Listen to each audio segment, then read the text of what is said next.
Critique du système norvégien de protection de l'enfance. Droits humains, défis et nécessité de réforme. Le système norvégien de protection de l'enfance vise à protéger les enfants et les jeunes contre la négligence et les abus, et il représente une mission sociétale importante.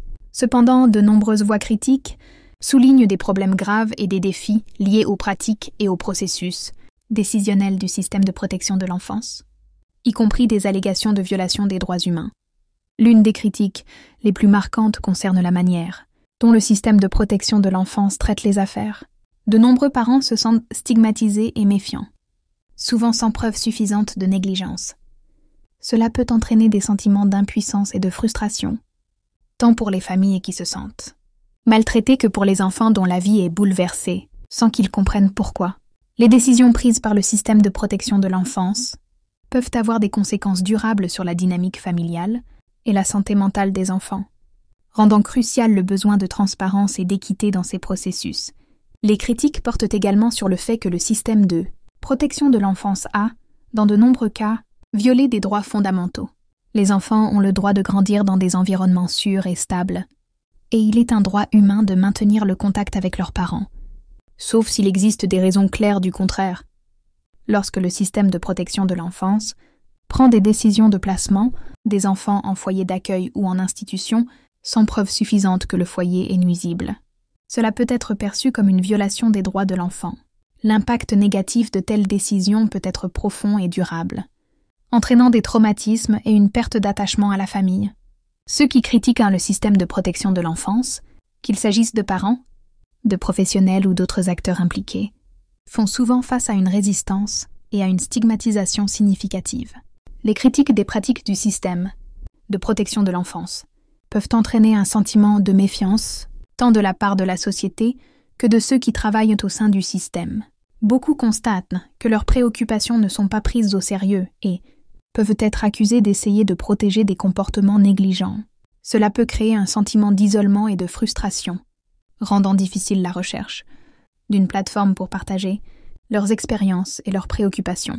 De plus, de nombreux parents subissent des représailles de la part du système de protection de l'enfance s'ils expriment publiquement leurs critiques ou partagent leurs expériences. Cela peut inclure du harcèlement ou des menaces de mesures supplémentaires contre eux ou leurs enfants. De telles actions peuvent être intimidantes et créer une peur de prendre la parole, entravant le débat ouvert et nécessaire sur les pratiques du système de protection de l'enfance. Il y a des inquiétudes que le système de protection de l'enfance, au lieu d'être un système de protection et de soutien, puisse être perçu comme une institution punitive pour ceux qui osent critiquer. Dans le système judiciaire, les déclarations du système de protection de l'enfance sont souvent considérées comme acquises, ce qui peut conduire les tribunaux à accepter les affirmations du système sans exiger de preuves suffisantes qu'elles soient exactes.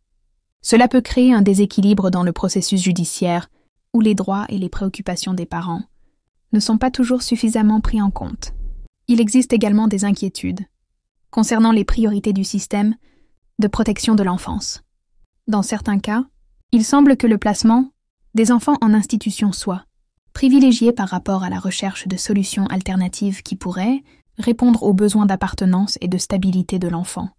Bien que l'institutionnalisation puisse être nécessaire dans des cas graves, il est important de se rappeler que la plupart des enfants ont un besoin fondamental de grandir dans des environnements sûrs et familiers, de préférence avec leurs parents ou leurs familles proches. Le système de protection de l'enfance devrait donc travailler à trouver des solutions qui soient dans le meilleur intérêt de l'enfant et qui tiennent compte de sa situation individuelle. Un problème croissant est également que le système de protection de l'enfance prend souvent le parti d'un parent dans des conflits de garde. Cela peut exacerber le conflit entre les parents au lieu de promouvoir une coopération qui soit dans le meilleur intérêt des enfants. Lorsque le système de protection de l'enfance échoue à être un acteur neutre, cela peut entraîner une division et des difficultés supplémentaires pour les enfants, qui peuvent se sentir déchirés entre leurs parents. Les pénuries de ressources et les défis de compétences sont également des barrières significatives à un système de protection de l'enfance bien fonctionnant. De nombreux employés de ce système vivent un environnement de travail sous pression, avec des charges de travail élevées et un temps insuffisant pour suivre les enfants et les familles individuellement. Cela peut entraîner des évaluations superficielles et des décisions qui ne priorisent pas toujours le meilleur intérêt de l'enfant.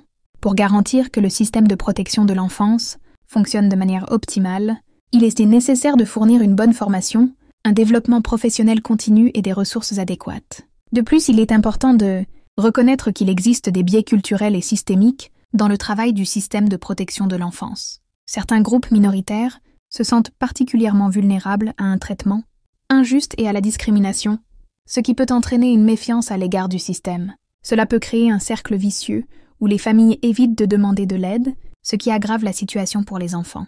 Il convient également de noter que le système de protection de l'enfance fonctionne, souvent avec une mentalité de rétention, où l'accent est mis sur le retrait des enfants du foyer, plutôt que sur le soutien aux familles, pour créer des conditions d'éducation sûres. Cela peut entraîner des ruptures inutiles dans les relations familiales et créer des traumatismes qui peuvent durer toute une vie. Pour réaliser une véritable amélioration du système norvégien de protection de l'enfance, une révision approfondie des pratiques et des procédures est nécessaire. La critique du système de protection de l'enfance n'est pas un rejet de sa nécessité, mais un appel à l'amélioration. La société dans son ensemble doit contribuer à créer des conditions d'éducation sûres pour tous les enfants, et la collaboration entre divers secteurs tels que les écoles, la santé et les organisations bénévoles est essentielle. En écoutant les critiques et en apprenant des expériences des familles et des professionnels, le système de protection de l'enfance peut évoluer pour devenir une institution plus juste et efficace qui respecte véritablement les meilleurs intérêts des enfants. Merci de votre attention. N'hésitez pas à laisser un commentaire, à aimer cette vidéo et à vous abonner pour plus de contenu.